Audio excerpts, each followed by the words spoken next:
Pa jaz mislim, da najboljše zgodbe, kaj se tiče prostovoljstva, so vedno zgodbe prostovoljcev. Ker samo prostovoljstvo je tak abstrakten pojem. Mogoče včasih celo prazen, ko pa nek prostovoljec predstavi svojo izkušnjo, svojo zgodbo, zakaj to počne, kaj mu to pomeni, koliko dela, pol pa se marsikdo vključi. Jaz mislim, da dostikrat en tak strah je, ko ljudem slišijo za prostovoljstvo, mislijo, to pomeni, da bom zdaj mogel delati, 20 ur na teden, ne, 1-2 uri sta že dovolj. Razen če greš na počitnice z mladimi, na tabor, takrat si pač za tisti omejen čas res 24 ur prisoten. Ringelšpil.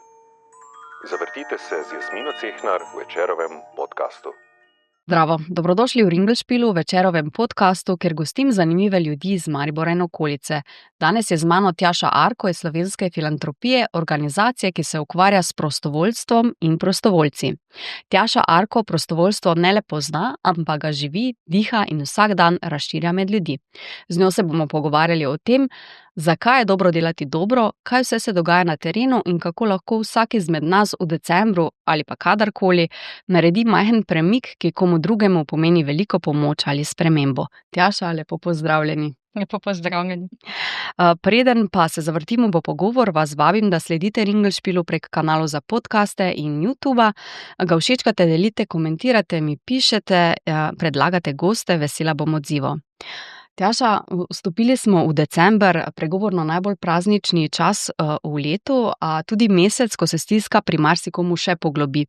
Je potreba po prostovoljcih decembra še večja? V resnici ne znam popolnoma dobro odgovoriti na to vprašanje, ker jaz bi rekla, da za večino teh decembrskih dobrih del in dobrih stvari se pogosto prostovoljci poskrbijo že novembra, od božička za en dan in vseh teh aktivnosti. Če jih želiš izpeljati decembra, potem morajo biti stvari v teku že prej.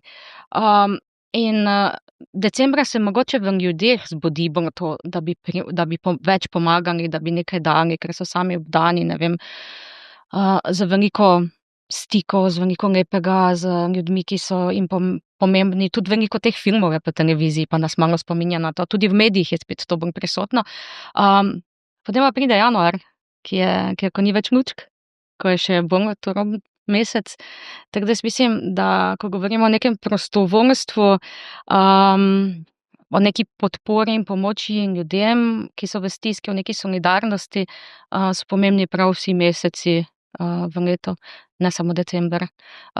Praktično včasih nas v resnici malo preseneti, pa niti ne preseneti, ali pa zmoti, ko kliče kdo 2 dni pred božičem, reče, mi smo družina, pa bi radi pomagali, pa bi nekoga pripeljali, a lahko pride kdo k nam na božično večerjo, pa tisto, mislim, da nimamo nikogar, ki bi zdaj prišel k nekomu na božično večerjo, zato da bo nekdo prišel k tebi na božično večerjo, ga rabiš najprej spoznati, spostaviti stik in potem ga povabi. In jaz mislim, da vsi, ki morda razmišljajo, kako nekomu v decembru polepšati dan, če malo pogledajo po svoji okolici, bojo našli koga, ki ga že poznajo in naj tistega človeka, in je mogoče osamljen, in naj tudi tem ljudem namenijo čas, lahko da je to sosed v bloku, lahko je nekdo na vasi, lahko je tudi kakšna stara teta ali pa kdo, ki živi sam, pa jo včasih pozabimo, no.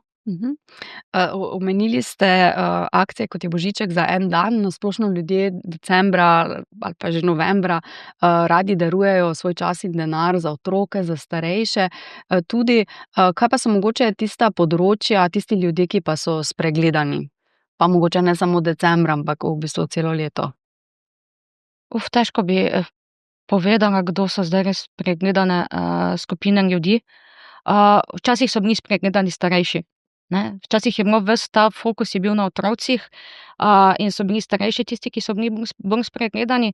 Potem pa mislim, da imamo v Sloveniji res ogromno nekih nevladnih organizacij, ki pokrivajo različna področja in pomagajo različnim posameznikom, tako da delajo, da so prostovoljci aktivni in organizacije in zaposleni v organizacijah, tudi, bomo rekli, na področju brezdomstva, dela z migranti, dela z ljudmi, ki imajo kakšne težave v duševnem zdravju. Mogoče so to še največkrat spregledani. Ja. To je neki največji tabu. Ja, pa zdaj, ko razmišljamo o spregledanih, ne, spet tisti ljudje, ki so na nek način vključeni že v neke organizacije, zdaj primer duševnega zdravja imamo, Šent, imamo Zaro, imamo kar nekaj teh organizacij, dobijo tam podporo. Veliko ljudi je, pa ki imajo mogoče kakšne težave, mogoče niti niso diagnosticirane, pa se jih vsi izogibamo, ne. Jaz razmišljam tudi, kdo so zdaj tisti spregledani, ko gremo po ulici, pa se bi jih marsikdo najraje izognil. Mogoče tudi zaradi tega, ker je zadaj nek predsodek, pa tudi nek strah, ne. In se mi zdi, da ti so potem tudi v osebnem življenju največkrat spregledani, no. Se ljudje decembra odločijo bolj pomagati, imajo bolj to željo, čut, malo ste že omenili, ne? Je to neki prostovoljski vrhunec leta? Imate kakšne statistike glede tega, kdaj vam najbolj trkajo na vrata? Jaz bi rekla, december je nekaj teh dodatnih klicev, pa tudi zaradi tega, ker je medijsko, mogoče tudi 5. december, mednarodni dan prostovoljstva, stvari so bolj izpostavljene, te akcije so izpostavljene. Ampak potem, pa če pogledamo, kje so tisti vrhunci, potem pa imamo na primer poletje, ko se prostovoljstvo za nekatere zaključi, tiste, ki delajo, ne vem, učne pomoči in podobne stvari, za marsikoga pa takrat zaživi in ljudje si vzamejo dopust, zato da grejo na primer na letovanja skupaj z otroci in mladostniki. In je ogromno prostovoljcev tudi takrat aktivnih, ali pa januar. Januar je zanimiv za temi novoletnimi zaobljubami, tako da tudi januarja beležimo zelo visok obisk tega našega portala prostovoljstvo.org, kjer lahko ljudje poiščejo zase primerno delo. Kaj se pa tiče tega res največjega odziva prostovoljcev, je pa vedno, ko so neke krizne situacije, no. Zdaj, nazadnje so bile to poplave, če se spomnite, na začetku nismo mogli niti vseh prostovoljcev še vključiti v aktivnosti, potem predtem je bil to iz časov covida, so se ljudje angažirali, ko se je začela vojna v Ukrajini, 2015 begunska kriza, ne. Ko so pa neke situacije, ki so medijsko bolj pokrivane, ko ljudje vidijo stisko na terenu, pa takoj pri marsikom se vzbudi to, si pa imam nekaj časa in pač želim prispevati, da bo nekomu lažje, pa da se neka situacija čim prej reši. Je to vzgib, da pač situacijo vidijo, začutijo, ali je to okej, bom se tudi jaz pokazal, da sem dober? Jaz mislim, da je kar tisti prvi vzgib kar močen, no. Potem pa bi sigurno rekla, to zdaj čisto govorim na pamet, ni zadnja neka raziskava, ampak seveda je tudi neka ta psihologija množice, ne. Če se tvoji prijatelji aktivirajo, pa te povabijo zraven, ja, zakaj pa se še ne bi jaz, ne. Če se začnejo, se mi zdi, se začne kotaliti to kot ena kepa, ampak je ta vzgib je močen, no. In lahko ta vzgib pripelje tudi do kaosa potem na terenu. To se je zgodilo med poplavami? Jaz se spomnim kaosa na terenu, ki je bil res hud, pa tudi zaradi tega, ker so bili prostovoljci neprimerno nagovorjeni v času potresa na Hrvaškem, v Petrinji. Takrat sem po medijih gledala in je župan Petrinje rekel, naj pride vsak pomagat, vse roke so dobrodošle. In enkrat je prišlo ogromno ljudi, ki niso bili nekateri niti niso bili primerno oblečeni, obuti s primerno opremo, in potem pride do tega, da se je treba z temi ljudmi več ukvarjati, kot pa lahko doprinesejo na terenu. Zdaj, na poplavah, jaz nisem bila toliko vpeta, takrat sem ravno vodila mednarodno izmenjavo in smo bolj od daleč gledali, kaj se dogaja. Mi smo bili na srečo nekje na varnem, na suhem, v drugem koncu Slovenije, ker ni bilo poplav. Ampak jaz mislim, da so nas te različne krize v zadnjih letih že kar nekaj naučile, ravno z vidika, kako vključevati prostovoljce na teren. Zaradi tega, ker najprej v Sloveniji se takoj aktivira civilna zaščita s svojimi organizacijami, kot so gasilci in te prostovoljske organizacije, ki so usposobljene. In ko je ta krizna situacija večja, potem pridejo dodatni prostovoljci, ki pa največkrat prihajajo, če se hočemo izogniti temu kaosu, ravno preko organizacij, filantropija, so šli preko filantropije, taborniki so bili aktivni, Rdeči križ, Karitas in vse te organizacije, no. Tako da jaz mislim, da največji kaos v poplavah je bil v tem, da se je naenkrat dala ven ta aplikacija, v okviru katere so se ljudje lahko prijavljali, ampak potem pa niso dobili odziva, da lahko grejo na teren, ker je bil ta naval ljudi prevelik, in po moje koordinacija tega strani države prešibka za začetek. Ja. Ljudje so pa potem Ljudje so bili potem razočarani, seveda. Kako pa Bi pa rekla, da dodam, bi pa rekla, da vsak, ki si je pa res želel iti, je pa našel možnost, ne. Včasih je tukaj pa težava pri ljudeh, ki se pa odzivajo na to, pa včasih tistim, da mislijo, ja, jaz takoj moram iti na teren. Ja, ne, mogoče je dobro počakati 3 dni ali pa 4, se ponovno javiti, razumeti, da lahko pride v neki takih situaciji tudi do tega, da se kakšna informacija izgubi, da ne teče vse idealno zaradi tega, ker je pač nemogoče, ker so krizne situacije. In tisti, ki si želijo priti na teren, čez 2 tedna smo iskali prostovoljce, tako da je lahko čisto vsak, ki je imel interes, prišel. Kjer je volja, je pot, skratka. Kako ste pa vi stopili po pot prostovoljstva? To je bilo kar nekaj volje, ne? Pa niti ne vem.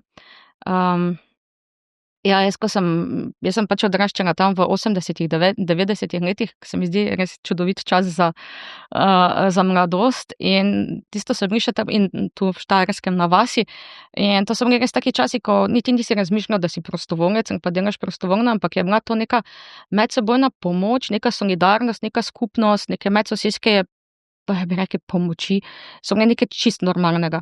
In velikokrat te stvari niti niso bile samo neko delo, ampak je bilo tudi povezano, potem ko se neko delo opravilo, še z druženjem, z zabavo.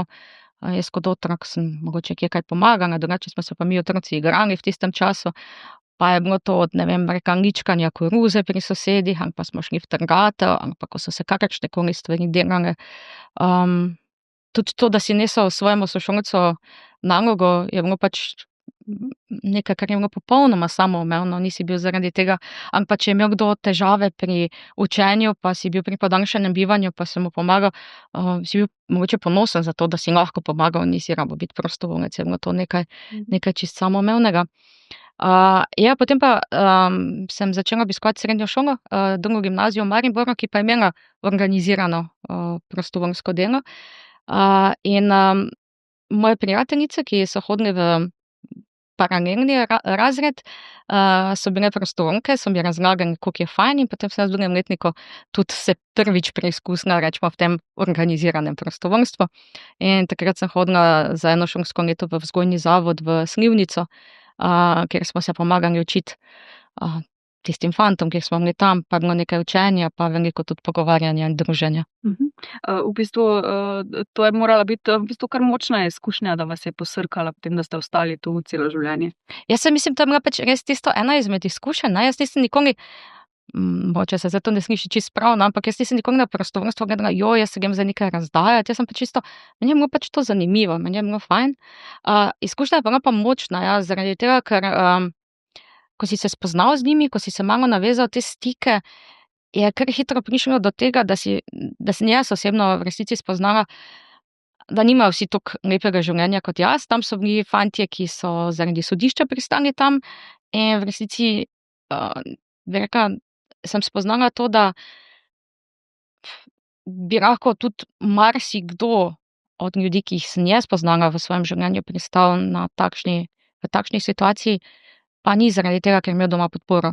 In večina teh mladostnikov, s katerimi sem takrat se spoznala, smo se skupaj učili, je v resnici izhajala iz družin, kjer je bilo v resnici ni bilo podpore, je bilo nasilje.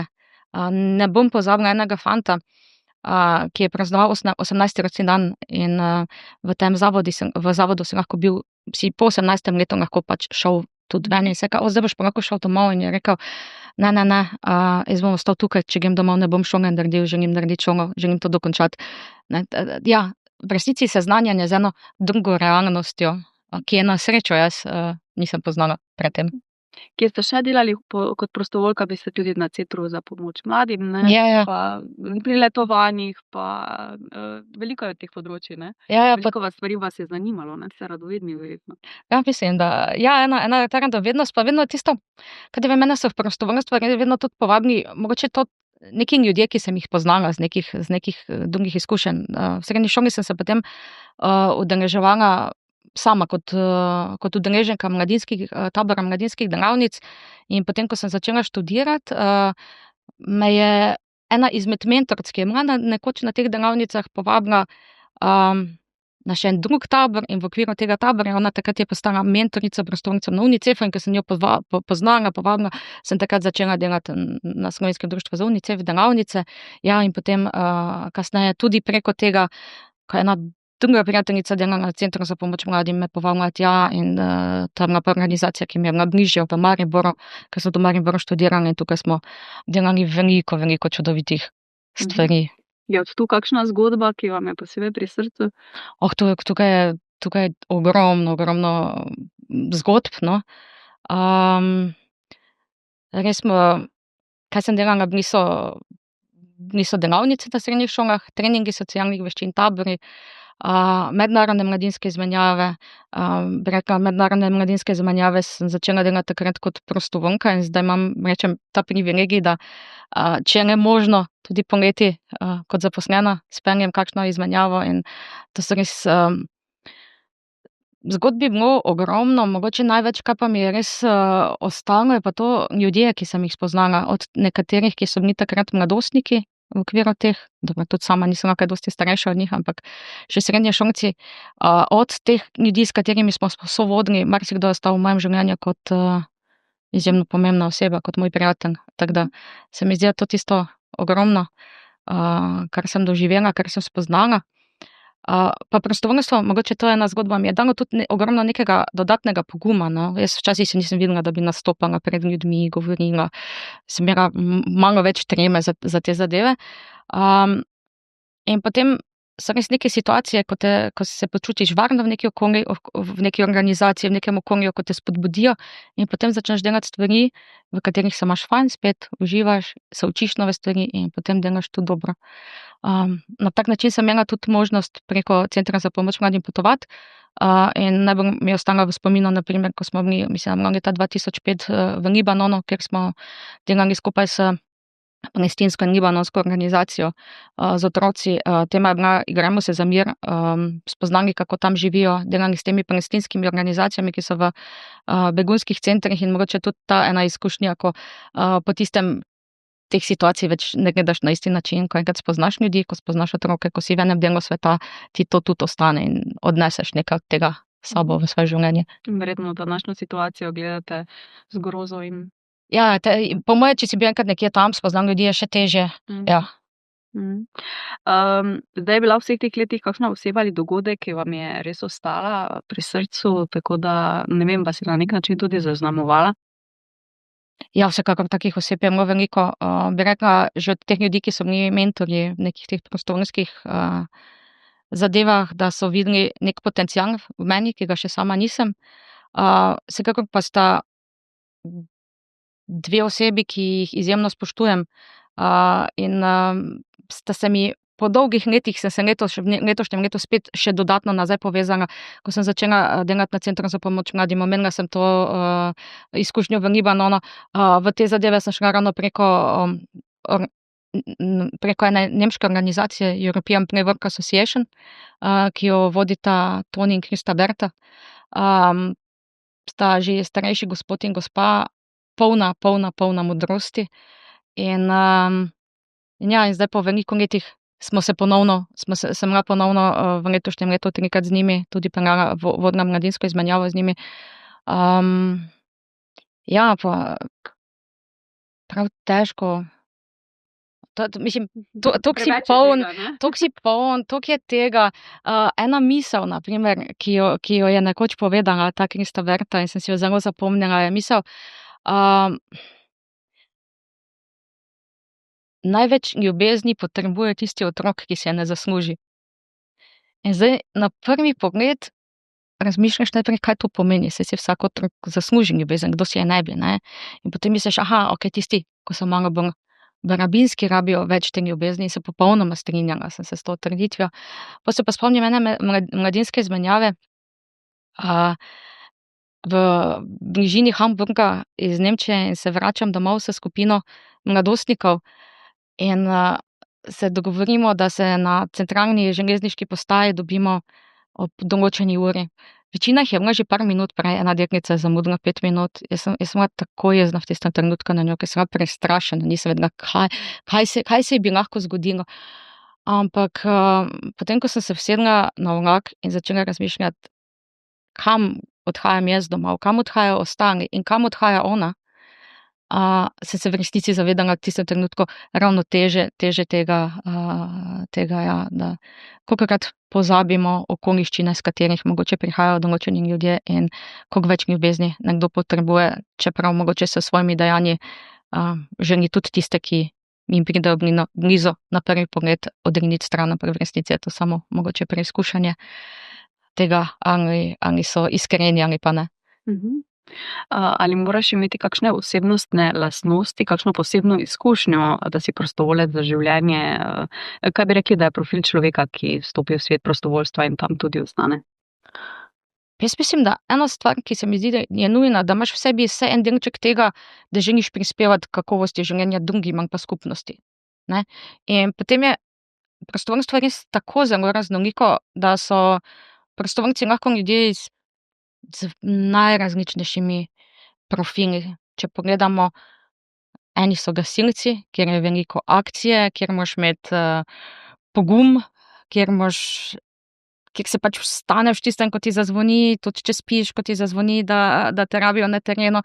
Potem so prostovoljci, ki delajo z ljudmi, kjer vsekakor rabiš, posebej, če delaš z ljudmi v stiski, rabiš na tistem področju, v katero stisko imajo ljudje, moraš biti sam dovolj močan, zaradi tega, da se ne rušiš skupaj z njimi, ampak da jih lahko pomagaš, dvigniti. Jaz sem sama, na primer, lahko delala z mladostniki, ki so prihajali iz težkih okoliščin. Lahko sem delala, tudi sicer ne kot prostovoljka, ampak kot zaposlena, z begunci, ko so šli čez meje, za koga je bilo to takrat 2015 zelo težko. Priznam, verjetno ne bi mogla delati na hospicu, ker bi bilo to čustveno preveč težko zame. Ni šans, da bi delala v zavetišču za živali, zato ker bi po moje polovico tistih mačk prinesla domov, ne. Pač, ali pa vse. Mislim, najti imaš res tisto delo, kjer se sam čutiš dovolj močnega, kjer čutiš, da lahko nekaj daš in da se pri tem delu preveč ne sprazniš. Na nek način, no. In jaz mislim, da se potem res za vsakega lahko nekaj najde. Se imamo turistična društva, ogromno prostovoljcev, kulturna, ki skrbijo za to, da je kakovost, nekaj, da se dogaja, nekaj. Jaz prihajam z vasi, tam je pač res vse to, kaj se dogaja, je pač se dogaja zaradi prostovoljcev, ki delajo v lokalnih društvih, ne. Športna društva pač, ja, možnosti je ful. Pravite, da je treba nekaj zbrati, pri čemer se ne rušiš z ostalimi. Koliko je pregorelosti pri prostovoljcih, koliko tega opažate, o tem fenomenu pač zdaj tudi veliko govorimo. Ne vem, je tudi v prostovoljstvu opažati takšne primere? Ja, lahko se to dogaja pri prostovoljcih, kako se dogaja tudi pri mentorjih prostovoljcev. Po moje se to dogaja še posebej takrat, kadar delajo v situacijah, ki so čustveno bolj naporne in če niso dela časovno omejena.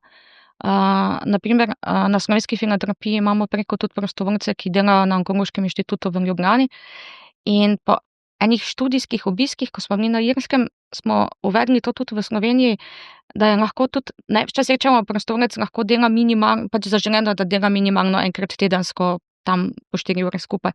Ampak omejili smo tudi maksimalno število ur, to pomeni, ne vem, maksimalno 2-krat tedensko. Zaradi tega, da se lahko odpočiješ, da vsakič, ko prideš nazaj v prostovoljstvo, prideš svež. Pa vemo, poleti, ko letovanje, tam si pač tistih 10, 14, 12 dni, koliko je dolgo, ko na 24 ur vpleten v tisto prostovoljsko delo. Opažamo to, da je tukaj res ključna vloga nekoga, ki vodi prostovoljstvo, koordinira, mentorira, ker včasih je nekdo toliko navdušen nad nekim prostovoljskim delom, da bi na začetku vse. In potem se opaža to, da tisti, ki bi na začetku delali ogromno, pa enega pol leta te pa zmanjka, ne. Pač prostovoljstvo mora biti, en košček tvojega prostega časa, lahko verjetno vsak nameni prostovoljstvu, če to želi, ne, svobodna odločitev zadaj, ampak tudi to, da je ta košček omejen, da imaš tudi čas za sebe, da se regeneriraš, za družino, za svoje hobije, da se naspiš, pač nek ta balans je pomembno najti v življenju, no. Da imajo prostovoljci, ki so recimo v nekih težkih situacijah, torej težkih stiskah drugih, da se s tem ukvarjajo, imajo kakšen suport, tudi strokovno potem iz strani svojih krovnih organizacij. To bi bilo idealno. Zdaj, včasih je vodja organizacije sam prostovoljec, ne, ki je videl neko stisko in je začel tam delati. Ne. Ti ljudje so po moje, in tudi dela vse kot prostovoljec zraven svoje službe, ti ljudje so po moje najbolj obremenjeni s tem, da bi lahko pregoreli. Drugače pa idealno je, da imajo prostovoljci prvič, če delajo v nekih takšnih težjih situacijah, da se najprej tudi primerno usposobijo, da imajo tudi nekoga, ki jim je mentor, ki jim nudi neko podporo, da imajo neke razbremenilne pogovore, lahko dajo ven tiste neke stiske, če jih sami pri svojem delu tudi doživijo. No. Kdaj si lahko rečem, da sem prostovoljka? Moram biti članica kakšne organizacije ali je dovolj, če pomagam sosedi ali pa neznancu na ulici? Jaz mislim, da če pomagaš sosedem pa neznancu na ulici, si že kar prostovoljka. Ja, to, da si prostovoljec, pomeni, da narediš nekaj dobrega za druge, za skupnost, lahko tudi greš sam, ko greš nabirat gobe, še eno vrečko odpadkov neseš ven, ne? Narediš nekaj za skupnost, da se za to sam odločiš in pa za svoje delo ne pričakuješ plačila in pa nekih povratnih koristi. Naša predsednica, dr. Anica Mikuš Koso, vedno izpostavi, da to spontano prostovoljstvo, neorganizirano prostovoljstvo je v resnici lepilo naše družbe, to, kar nas drži skupaj. Seveda potem pa so nastale tudi organizacije kot organizirano prostovoljstvo, zato ker včasih sami nismo dovolj uspešni, ali pa niti ne moramo biti dovolj uspešni, kot če smo združeni skupaj. Gasilci so to en tipični primer nekih organizacij, po drugi strani pa znotraj organizacij tudi ogromno nekega strokovnega znanja na področjih, ki ga mogoče ni v resnici nikjer drugje kot v teh organizacijah. Prej sem že omenila hospic, potem imamo svetovalne telefone, ne. So res organizacije, ki so, pa društva, ki delajo na področju kakšnih bolezni, ali celiakije, ali ne vem, dermatitisa. So veliki strokovnjaki, tudi ne samo iz, rečemo, nekega šolskega, univerzitetnega sistema, ampak tudi iz prakse, ki potem doprinašajo na tak način. Kakšna pa je vloga slovenske filantropije, kaj pravzaprav počnete? Slovenska filantropija, na področju prostovoljstva smo skrbniki Slovenske mreže prostovoljskih organizacij. Imamo portal prostovoljstvo.org in mislim, da je tam okoli preko 2000 organizacij je članic naše mreže. Znotraj tega portala lahko daje oglase za prostovoljska dela, tako da vsak, ki ga zanima prostovoljstvo, lahko tudi tam pobrska med organizacijami, ki so dale oglase, pa tudi organizacijami, ki so članice mreže, tudi glede na posamezne regije. Mi pa potem pomagamo organizacijam pri tem, kako sploh vzpostaviti prostovoljske programe, delamo izobraževanja za mentorje, o zakonu o prostovoljstvu, po drugi strani pa tudi, kako pridobivati prostovoljce, kako jih motivirati, kako skrbeti za njih. Zaradi tega, ker prostovoljci pač ne prejmejo plačila, vsekakor pa želijo, da je pa njihovo delo smiselno, da je videno, da ni njihov čas, ki ga namenijo za druge, za skupnost, vzeti kot pač nek čas, ki ni vreden, zato ker ni plačan, ampak kar ravno želijo nameniti v nekaj smiselnega. Zdaj Slovenci veljamo za narod, ki se rad prička, ob nesreči zna stopiti skupaj in si pomagati. Bi rekli, da je Slovenija prostovoljska država, torej ali v tem pogledu kakorkoli pozitivno odstopa od drugih držav? Jaz bi rekla, ravno tega pričkanja, bom rekla, prostovoljstvo je res neka stvar, ki se mi pa zdi, da je tukaj ena posebnost. Leta 2011 je bil sprejet zakon o prostovoljstvu v Državnem zboru in sprejet je bil vsemi glasovi poslancev. Kar pomeni, nismo levi, desni, črni, beli, rumeni, mavrični, se mi zdi, da res zajema vse te ljudje, ki se aktivirajo v prostovoljstvu, so od takšnih, ki sami nimajo službe, do takšnih, ki imajo veliko financ, pač marsikdo se lahko tukaj najde. Tako da glede tega mislim, da smo kar močni. Tudi marsikdo se o sebi ne razmišlja, da je prostovoljec, pa dela kot prostovoljec, ker je pač tudi član društva in v okviru tega marsikaj naredi, pa nima dobenega prostovoljskega dogovora ali pa česa. Mislim, da je tega res veliko. Zdaj, ko ste omenili, da je bil zakon sprejet, torej soglasno plebiscitarno, vseeno pa glede sredstev za nevladni sektor, kamor sodijo tudi prostovoljci, nenazadnje pa je konstantno stvar nekih teh levo-desnih političnih obtoževanj, razprtij in tako naprej. Nevladne organizacije znajo biti, bom rekla tako, za določene politične stranke zelo priročna zadeva, ampak samo določene, samo tiste, ki jih pač ne marajo, ne. Zdaj ne vem, če bi šla v te debate, ampak je res, zdaj, če pogledamo samo na področju sociale, imamo Rdeči križ, imamo Karitas, sta že dve organizacije, ki lahko pokrivata vse politične pole oziroma so v njih prostovoljci ljudje, ki volijo zelo raznolike stranke, tako da pač to je pač včasih priročna tema, zato ker nevladniki delajo pač tudi z ljudmi, ki so v stiski in delajo tudi z migranti, in če so pač migranti ta priročna tema, potem lahko hitro pogledaš, ja, tam se tudi dela z njimi. Po drugi strani pa, če želiš, da bo integracija uspešna, je potrebno delati, ker nihče se ne more sam integrirati in ja, to se pač včasih žal so tudi nevladne organizacije na političnih teh bojih, no. Koliko imamo pri nas prostovoljcev, se jih sploh da prešteti? Jaz mislim, da se čisto jih ne da prešteti. Mogoče bo kakšne prihodnosti, kakšne statistike tudi tega, da bi spraševali ljudi takrat, ko so popisi prebivalstva, a se tudi aktiviraš kot prostovoljec, takrat bi dobili najmočnejšo, najbolj realno številko.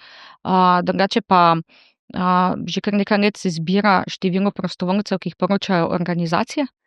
Zdaj v Sloveniji je čez 20,000 nevladnih organizacij, društev, poroča jih v ta AJPES-ovo bazo, tam malo manj kot 3,000, če se ne motim, in že tukaj je število prostovoljcev čez 200,000, tako da jaz mislim, da smo kar močno prostovoljski. Ampak trendi pa niso najbolj obetavni, ne po številu prostovoljskih ur, po številu prostovoljcev, vseeno te številke padajo. Zakaj, kaj je vzrok za tak trend? Ja, prostovoljstvo je taka, ne, to, da Slovenci se aktiviramo, pa to, ne, pa da je to del mogoče neke naše, ne vem, tudi nekega sistema, v katerem smo pali, pa so že naši starši odraščali, ko so bile tudi te delovne brigade in potem marsikdo je šel, ne vem, kot jaz, kot mladostnica, sem šla, ne vem, na morje preko Zveze prijateljev mladine, Rdečega križa in potem včasih greš tudi nazaj v to organizacijo, pa nekaj daš, ne. Ampak ta sistem je tudi krhek, ne, res deluje na tem, da se ljudje sami odločijo, zato rabijo čas in en izmed pokazateljev tega, da je pač manj prostovoljstva, je tudi tega, ker imajo ljudje manj prostega časa, kot je bilo nekoč. Na primer, to se pozna tudi v tem, da se danes upokojujejo veliko kasneje kot v preteklosti. Nekdo, ki se je nekoč upokojil pri 50 pa še nekaj, se je vključil v markaciste, pa so te vse planinske poti obnavljali, imel za to več časa, kot danes, ko delajo to marsikdaj ljudje ob svojih službah, dajo tudi za to dneve dopusta. Ko sem jaz bila študentka in sem bila prostovoljka, sicer živela sem doma, imela sem štipendijo, nisem se rabila ukvarjati s tem, kako bom preživela čez mesec in se lahko res pač del svojega prostega časa namenila temu. Marsikdo pač tudi tega ne more, zaradi tega, ker poleg študija še dela 1, 2 deli, tudi zaradi tega, da lažje preživi. Tudi je potrebno biti malo fleksibilen, tudi se trendi spreminjajo. Včasih si imel mogoče 1, 2 organizaciji na nekem področju, danes jih imaš 10, 15. In je treba tudi omogočiti prostovoljcem, ne to samo, da treba jim je omogočiti tudi neko fleksibilnost, ne biti samo zacementiran za neke mogoče prostovoljske vloge, ki so stare že 50 in več let, ampak videti, kaj bi danes počeli, na kak način bi se aktivirali. Vsekakor jim je pa nujno omogočiti neka smiselna dela, nuditi podporo. V kakšnem smislu so nekatera dela prostovoljska zastarela, kot to mislite?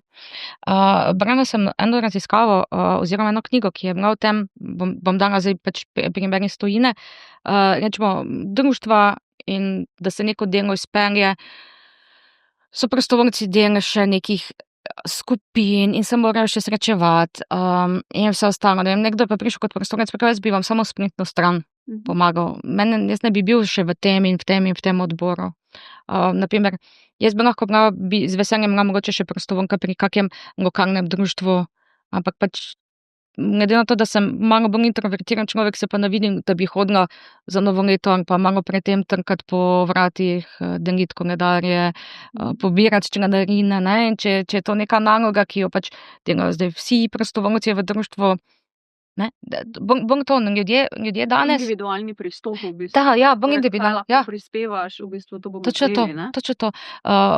Danes prostovoljci, mogoče tudi zaradi tega omejenega časa, ki v resnici delamo veliko, mislim, delovni čas se raztegne čez cel dan, ne.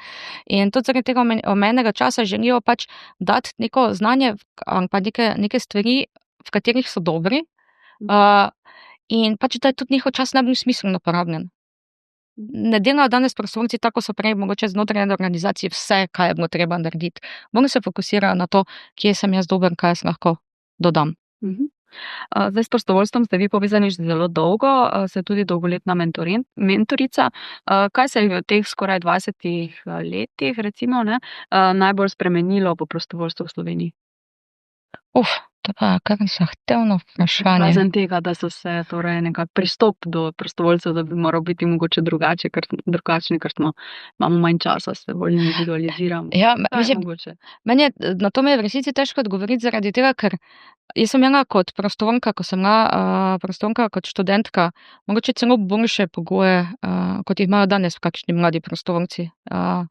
In na UNICEF-u in na Centru za pomoč mladim smo imeli na primer ob začetku šolskega leta neko srečanje delovnih vikendov, kjer so nas usposobili za delo in je bilo ogromno časa, ki so ga imeli mentorji za nas. In se mi zdi, da zdaj smo pa prišli v to, da kar zmanjka časa. Mogoče imajo danes ti ljudje, ki delajo s prostovoljci, čeprav se dosti govori o mentorstvu, so se začele te stvari tudi financirati. Pač koliko je pomembno, se res vzamejo čas za prostovoljce, ne. Spremenilo se je to, da včasih še kdo kar misli, da bodo prostovoljci kar prihajali, ne. Na koncu vidimo, da pridobiti ljudi v prostovoljstvo ni tako težko. Težje jih je obdržati, zato ker če se ne bodo počutili sprejeti, na nek način spoštovani, podprti takrat, ko bodo prišle kakšne krizne situacije, potem bodo odšli, ne. Tako da ja, ko jaz gledam nazaj, ko sem jaz začela, pa ko gledam prostovoljce danes, sem jaz imela izjemno dobre pogoje za prostovoljsko delo in verjamem, da jih mnogi prostovoljci še imajo. Bi pa rekla, ravno ta čas se mi zdi, da več imamo te digitalnih stvari, za katere smo mislili, da nam bodo prihranili nek čas, manj se mi zdi, da ga imamo na koncu za te medosebne odnose. Tako. Ja. So se mogoče tudi mlade generacije spremenile v odnosu do prostovoljstva, kako pristopajo do tega, v primerjavi recimo s takrat, kot ste vi začenjali prostovoljsko pot? Tudi to bi težko rekla, zaradi tega, ker tudi takrat, ko sem jaz bila prostovoljka, sem poslušala od kakšnih prijateljev, pa zakaj to delaš? Pa zakaj delaš nekaj zastonj? Mislim, to so še iste stvari. Mogoče je fokus res malo bolj individualističen, kot je bil takrat, ampak tudi že takrat je bil. Ne bi jaz zdaj govorila, da je danes veliko slabše, kot je v smislu teh odnosov, kot je bilo nekoč. Vsekakor je veliko več informacij, veliko več organizacij, to pomeni, mi opažamo, sploh pri mlajših generacijah, da je pomemben osebni pristop, da se jih povabi. Koliko je pomembno tudi, da z mladimi delajo še dokaj mladi, da jih tudi mladi povabijo, no. Veliko opažam v teh mladinskem sektorju, pa so kakšna srečanja. Ogromno ljudje, ki bi lahko že prepustili svoje neke pozicije tudi mladim, zato da bi takrat se je pa ta sektor nastajal in se mi zdi, da smo imeli mladi v tistem trenutku, ko sem bila mlajša, veliko več nekih možnosti. Po drugi strani, kaj pa vidimo, na primer, ker delamo tudi z šolami, je pa to, da če je na šoli nek učitelj, ki imajo prostovoljstvo vrednota, ki ga začne uvajati kot, ne vem, ali znotraj razreda neka medsebojna pomoč, ali kot krožek. Učenci izjemno radi pristopijo, izjemno radi pomagajo in to se potem dostikrat širi naprej, ne. Še vedno je to znotraj nas, ne pa pač tudi znotraj vseh in tudi mogoče ne znotraj vseh družin, no. Zdaj tudi vi veliko delate na spodbujanju prostovoljstva na osnovnih šolah.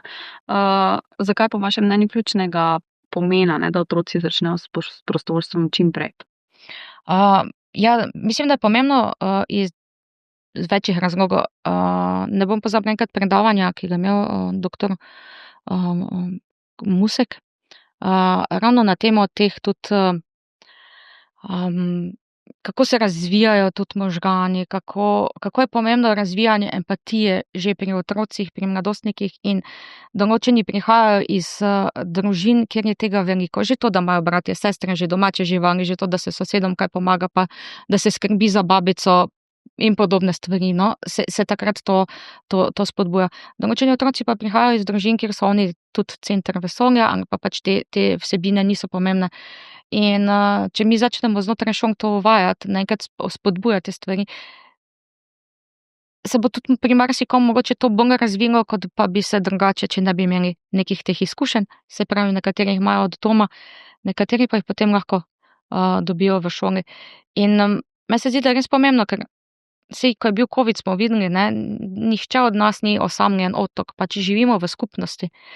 In opažamo tudi šole, govorijo tam, kjer so začeli izvajati prostovoljske aktivnosti, je avtomatsko tudi manj nasilja. Ampak kako je pomembno, da se pa prostovoljske aktivnosti ne izvajajo samo, ne vem, na področjih učne pomoči, ki je izjemno pomembna.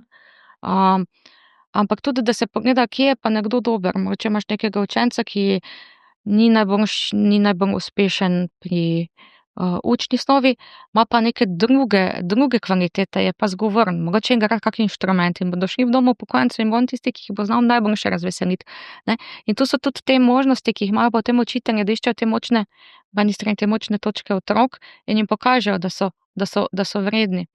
Po drugi strani pa, kaj opažamo tudi, ko sodelujemo s šolami, je tudi to, da ti prostovoljski programi v resnici so lahko to aktivno državljanstvo v praksi, zato ker dajo mladim, kakšne šole jim dajo v resnici možnost, da sami kreirajo programe. Ne vem, jih vprašajo, kaj bi vi želeli spremeniti na boljše, ne vem, znotraj naše šole, za živali, za skupnost. In potem na podlagi njihovih idej se lahko razvijajo kakšni programi. In potem v resnici je to izjemno pomembna, se mi zdi, kompetenca, ki jo pridobiš za življenje, da vidiš, da v resnici lahko se tvoje ideje kreirajo, lahko ti vplivaš na to, da je življenje lepše. Opolnomočenje v bistvu. Ja. Ne? Kako ljudem, mladim, ne, tudi starejšim, ki še nikoli niso prostovoljili, razložite, zakaj je prostovoljstvo pomembno? Jaz nikogar ne poskušam prepričati v to.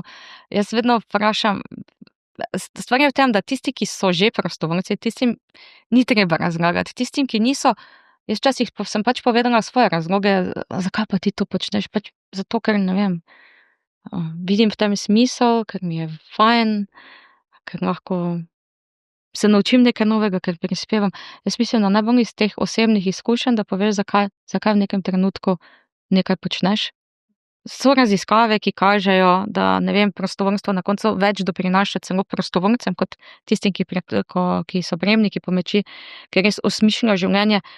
Ampak v resnici je tudi odvisno, po moje, od vsakega posameznika. Če meni daje to smisel, nekomu pa temu to ne daje smisel, potem se pač aktivira kako drugače, kje drugje. Eden od vaših pomembnih fokusov je tudi področje duševnega zdravja otrok.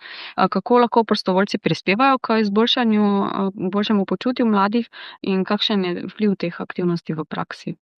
Ja, jaz moram reči, izjemno veliko srečo na nek način, ker še posebej v zadnjih letih sem kar nekaj skupaj z našo predsednico Slovenske filantropije, dr. Anico Mikuš Kos, ki v zadnjih 2-3 letih razvijamo to področje še dodatno v Sloveniji.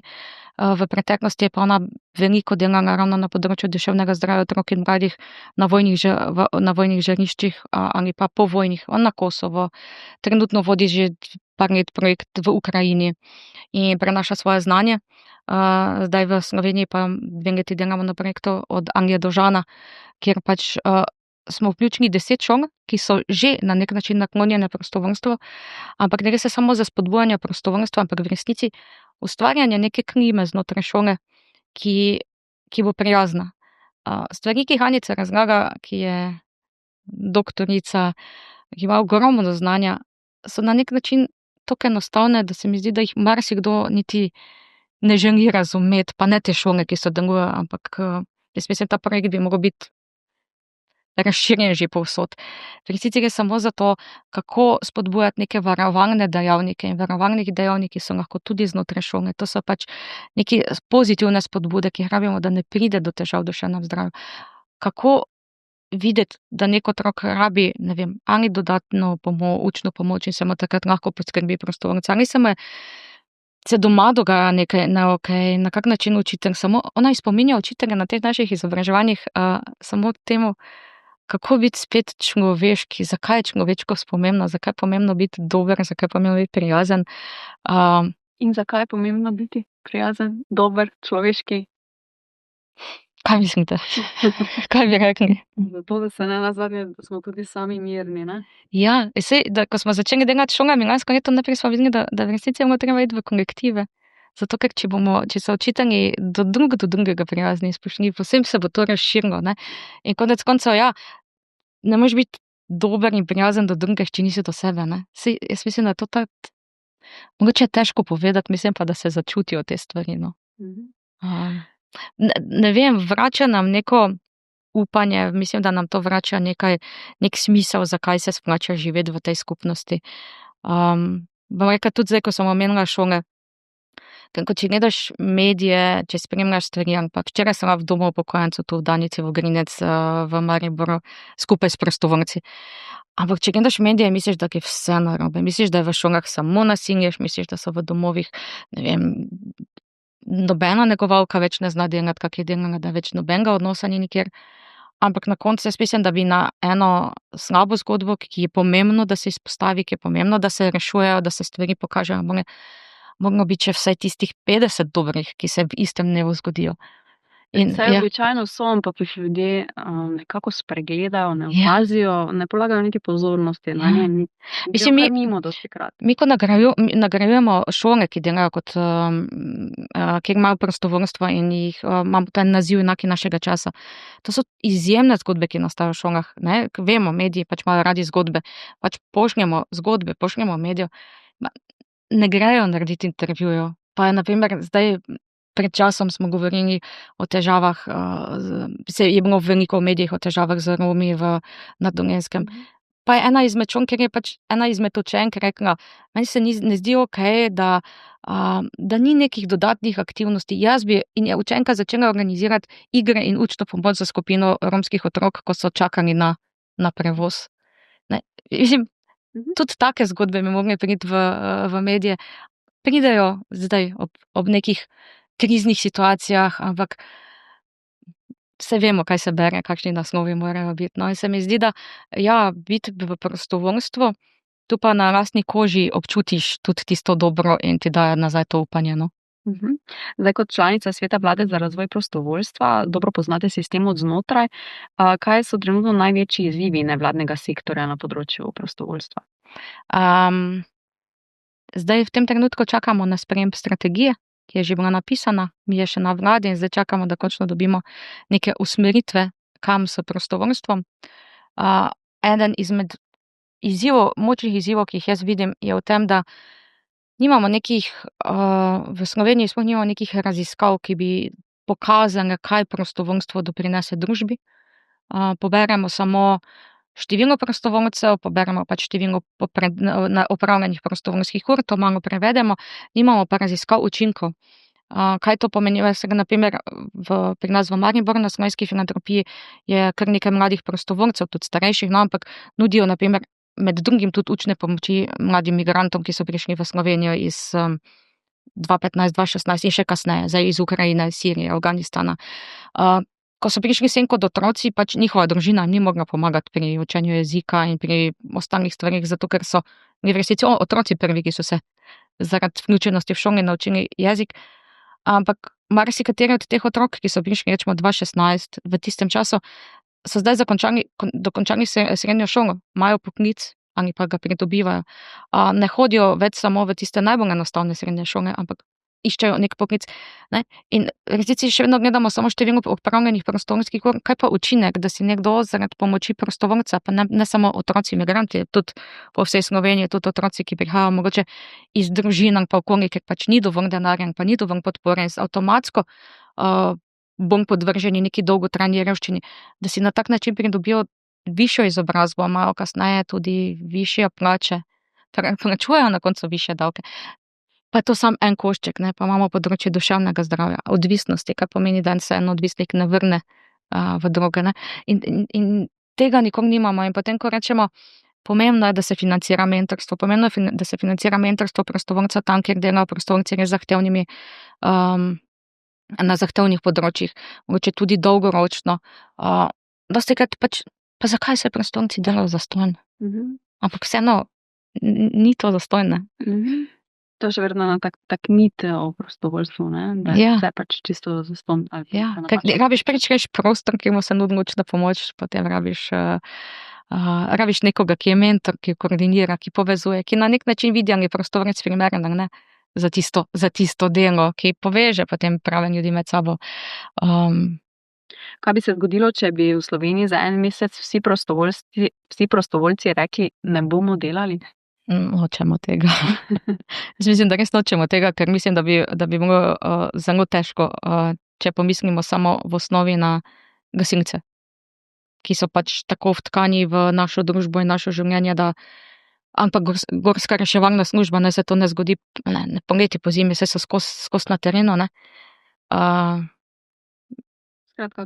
Če samo te dve pogledamo, bi bil kolaps sistema. Če pogledamo prostovoljce, ki pa nudijo, rečemo, neko podporo, marsikdo bi bil bolj osamljen. Marsikje prostovoljci delajo v ambulanti za ljudi brez zdravstvenega zavarovanja, na primer. V Ljubljani imamo 40 zdravnikov prostovoljcev. Ti ljudje ne bi dobili neke oskrbe. Čeprav želimo si, da bi bilo prostovoljstvo ne tista zadeva, ki bi reševala stvari, ki jih država ne reši dovolj dobro, ampak da bi bilo prostovoljstvo res nek nadstandard. Da je življenje lepše, bolj prijetno, bolj kakovostno in v marsikaterih primerih to je, na primer medgeneracijski centri, kjer se izmenjujejo znanja, izkušnje, vse te stvari. Jaz mislim, da bi bilo tako malo nam bi postalo mogoče dolg čas prazno. Jaz mislim pa, da po 1-2 mesecih brez prostovoljstva bi začeli mislim, da bi migali, bi vsak po svoje. Neorganizirana, ampak bi, ja. Če pogledamo še Maribor, kako močna je tukaj prostovoljska scena? Jaz mislim, da Maribor kar močen, tu že veliko let tudi Pekarna Magdalenske mreže spodbuja to mreženje in sodelovanje med organizacijami v okviru te prostovoljske mreže v Mariboru. Za slovensko filantropijo smo prisotni tu že od 2011. Jaz sem enkrat, 2krat tedensko v Mariboru, pa na način podpiranja organizacij, izvajanja delavnic za prostovoljce. Še vedno je veliko možnosti. Mi je pa res všeč, zdaj na primer, tega mislim, da ni drugje, da to res ta specifika Maribora in tudi Pekarne, ki to počne.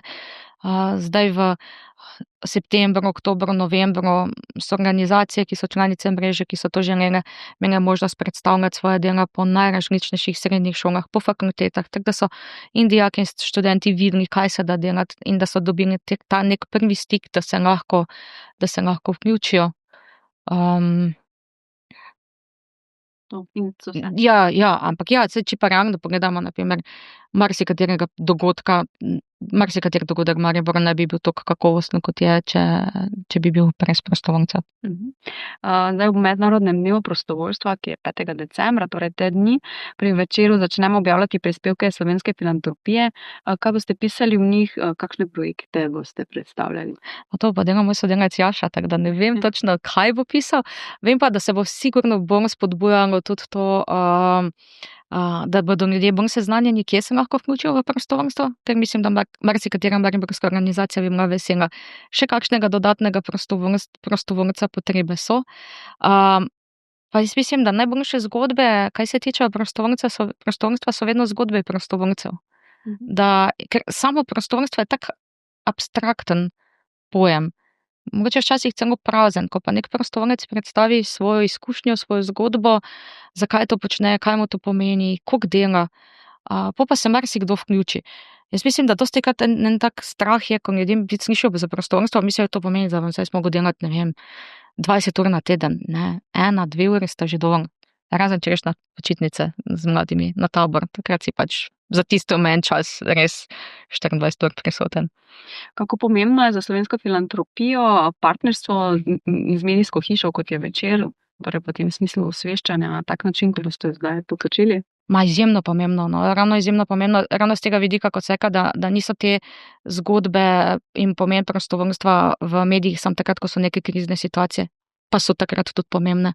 Ampak da se vidi ta doprinos ljudi, ki so prostovoljci, kakovosti življenja vsakodnevno, in po drugi strani, da se tudi razširijo možnosti, kaj se lahko počneš za ljudi, ki pa jih mogoče zanima prostovoljstvo, pa sploh ne vejo, da se lahko nekam vključijo. Ravno včeraj se spomnim, sem govorila z eno prostovoljko, ki je rekla, jaz sem se upokojila, zdaj sem postala prostovoljka v enem medgeneracijskem centru, učim angleščino, meni to tako napolni moj dan, mene to osreči, in večina prostovoljcev govori podobne zgodbe. Zdaj, še par malo osebnih vprašanj, potem pa zaključiva Okej. časi.